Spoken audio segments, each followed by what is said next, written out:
Samtang mga puso sa Bacolod City naman, pagpangawat sang duha ka lalaki sa mga manok sa bahis ng Barangay Banago, nahuli ka. Yan, balita nga itong gintutukan.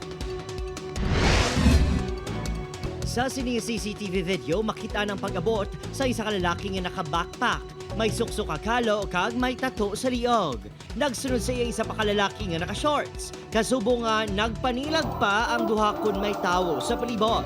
Tubtob nga, ginpalapitan sang lalaki nga naka-backpack ang tatlo ka mga manok sa ibabaw sang kurong.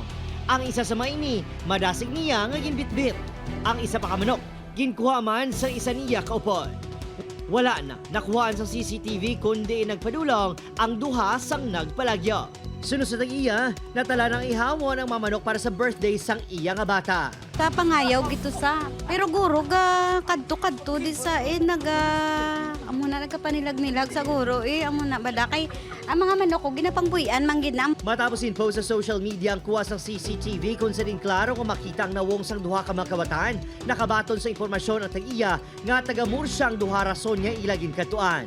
Apang hindi na makita sa lugar ang duha. Tuya taga Pandanon Silos nabalaan na to namon. Nakadtuan na kagilala sang barangay kapitan. Wala to sila na naga-saylo-saylo sila sang lugar. Natutugan na sa kapulisan ng insidente, ilabi na ang pagpangita sa mga sospek sa bulig sa CCTV footage. Posible nga involbado sa illegal nga droga ang mga sospek sa inisyal investigasyon sang otoridad. So, bisa ano na lang, no, ang mga pakinabangan related din sa illegal nga droga, kapambakal sang drugs. Opo, Kiril Casillo, Adrian Priatos, One Western Visayas.